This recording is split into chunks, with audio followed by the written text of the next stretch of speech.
I'm Libby, and today I'm going to be talking about borscht, the Ukrainian borscht, rather. There are many different kinds of borscht, used in many different ways. But my favorite, as it is what my family's grown up with, is the Ukrainian form, and it's also where borscht kind of originated. It has many different ingredients, and some are optional, some people would argue that it doesn't even borscht without it, and just everyone's in debates about borscht, what needs to be in it, what doesn't. So I'm just going to outline a few of the integral ingredients to borscht. There can be many, many others. Some people like to put beans in their borscht.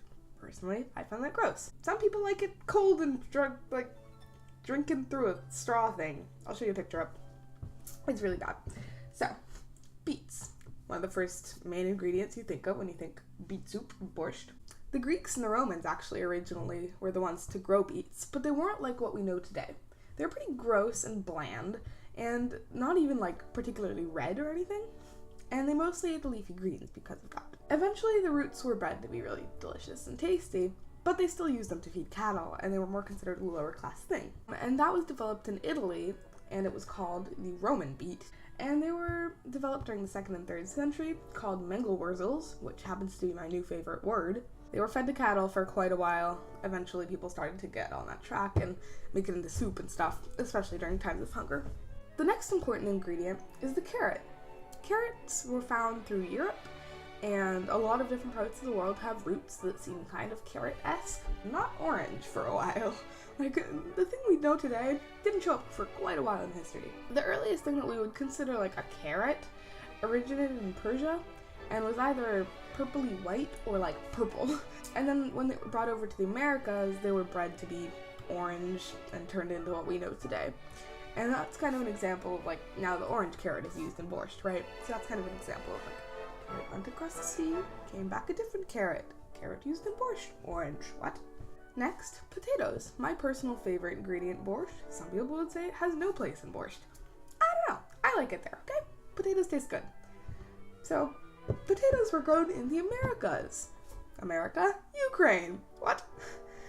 They were popular amongst the Incas in modern-day Bolivia and Peru, 8000 BCE or so. The Columbian Exchange brought them over to Spain, and then Ireland in 1859. As we know, Ireland became very, very dependent on potatoes, leading to the potato famine. They were brought to Ukraine in the 18th century, and they were used for alcohol and for its starch content, but then towards the 20th century, it became more used for food and borscht and soups and stuff.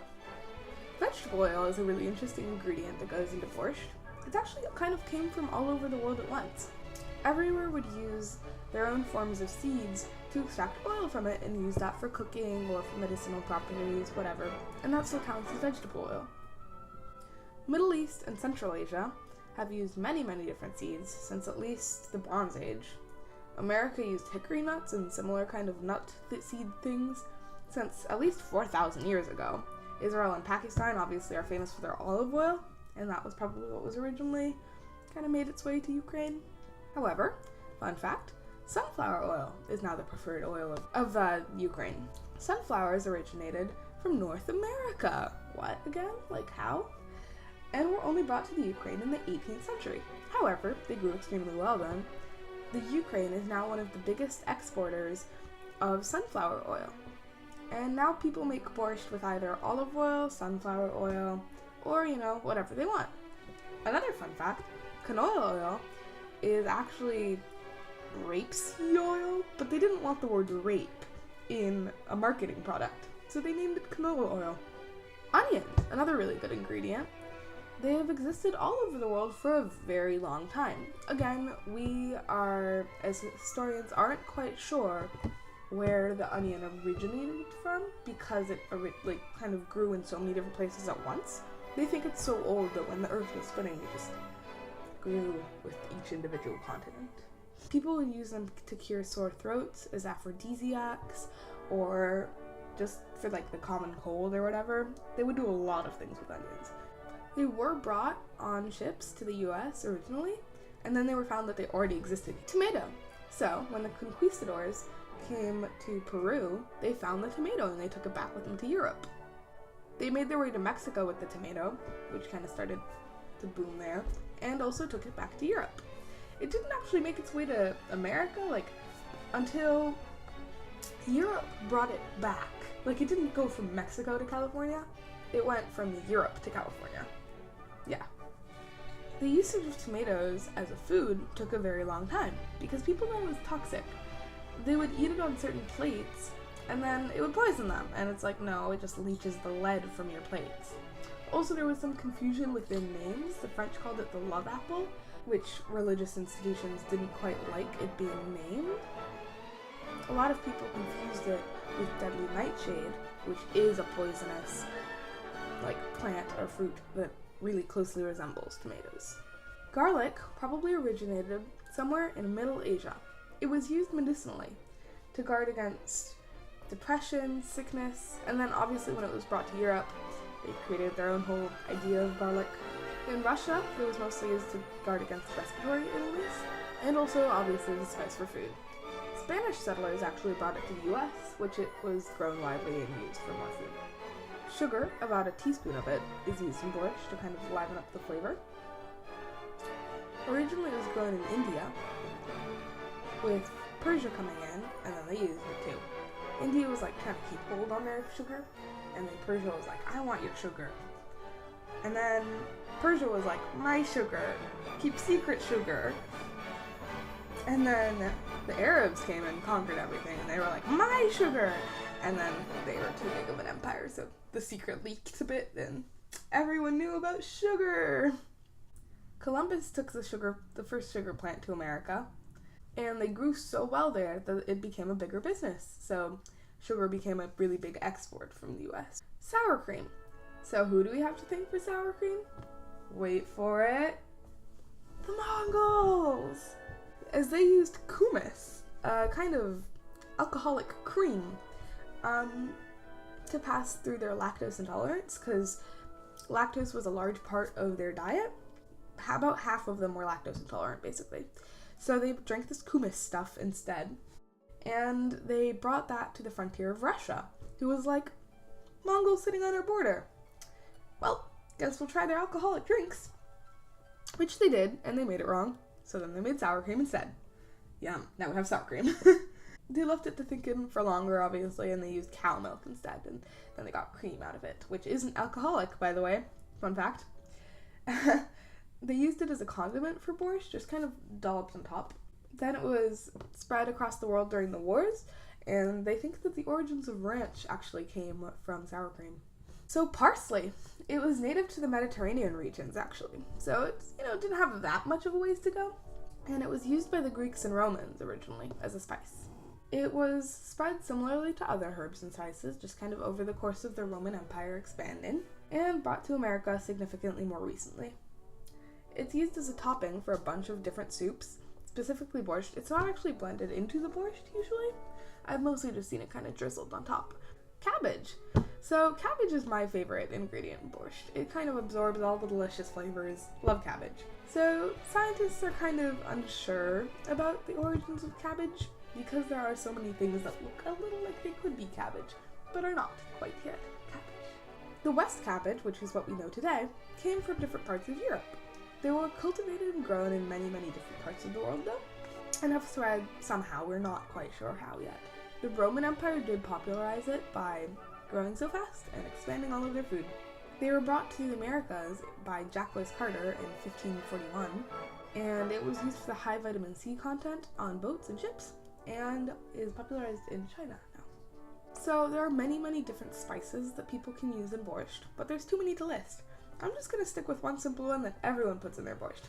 Sometimes it's the only thing that people put in their borscht. Pepper. Nice and simple. Black pepper, I mean. Pepper is native to South India, but the Roman Empire and the Arabs spread it all over Europe. The Arabic Empire, again, wanted to keep a firm hold on their pepper. They didn't want to spread it across the world. And they even made up a story that there was a demon guarding the pepper tree, and that anyone who wanted to get the pepper would have to, get past this, demon dragon guy to get the pepper. So they were not having people taking their pepper. And then Columbus got tricked. He thought that he had pepper. They just gave him a bunch of worthless chili pepper thingies that were like the chilies. He didn't have pepper, and he had paid a bunch of money for worthless pepper. He took them to the US, the pepper, the real one, after he found out that he'd been goofed. And then they started to grow here and became more popularized. So, the history of borscht kind of all coming together and becoming an important food in and of itself, right? As I said, it originated in the Ukraine, but there's a lot of confusion about that. People think that it actually came from Russia. It did not. The Russians are just very passionate about their borscht. It came together during the 5th to 9th century. Again, there's a bit of a time gap there on what you consider borscht, and now it's commonly eaten all over the Slavic parts of the country, and all over the world. As people have immigrated out of their hometowns, they've brought borscht with them. Everyone makes it a little bit differently. Some people add an alcohol called kvass, which is like a alcoholic drink that kind of helps cut the beet sweetness. Some people just add lemon or apple cider vinegar, normal vinegar. I've seen balsamic vinegar. Some people add meat, which I personally don't because I'm vegetarian, and a lot of Jews prefer not to because they'd like to choose the sour cream and you can't mix meat and dairy, whatever. So some people do use meat. It used to be pork. Nowadays I think it's more commonly beef. Some people blend it and drink it through a straw, cold with sour cream. I've had it. It's not good. Not good at all. The name, which as I said can be spelled in many, many different ways, comes from the word for hogweed, which was the original stem of borscht. Basically, before borscht used beets, now like it does now, they used the more locally available hogweed, kind of a more tough root vegetable, in the soup. It wasn't red. Originally, poor people were the only ones that ate borscht, but then the soup got a lot more expensive, and all the rich and higher class wanted to eat it. It's a really important dish to me because when my great-grandma was immigrating out of Poland during the Holocaust, she was being persecuted for being a Jew and she was going to be sent to concentration camps. She got a ticket to Poland where she could study Hebrew, and so that would help her like kind of kickstart her life in Israel. And she was being fed soup and like tasteless bread soaked in water. They had kind of like rules about how heavy the food had to be, so they soaked it in water. Anyways, so that's kind of where she learned about borscht for the first time, and we're not quite sure when she first got access to it, but it was somewhere during that time period. And then when she got back home to Israel and started a family, she would always have borscht in her fridge, and my mom has really fond memories of going over to her house, and every time she would have like a pot of borscht in the fridge for everyone to eat, and my mom makes it a lot because she got it from there. So yeah, it's kind of an important family tradition to make this soup. Borscht is a really good example of syncretism too, because it's just such a combination of different food from all over the world. As you heard, like potatoes are from America, and parsley is from the Middle East, and just different parts of the world, so they all kind of came together to create this soup that is eaten in many, many different parts of the world in many, many different ways, but always kind of referred to as borscht or a similar kind of method of that. So yeah, it's just a really important soup to my family, and it's a really, really good food. I highly recommend trying some, and I hope that when I'm in class and I bring some borscht, you'll all be open to trying some. Thank you.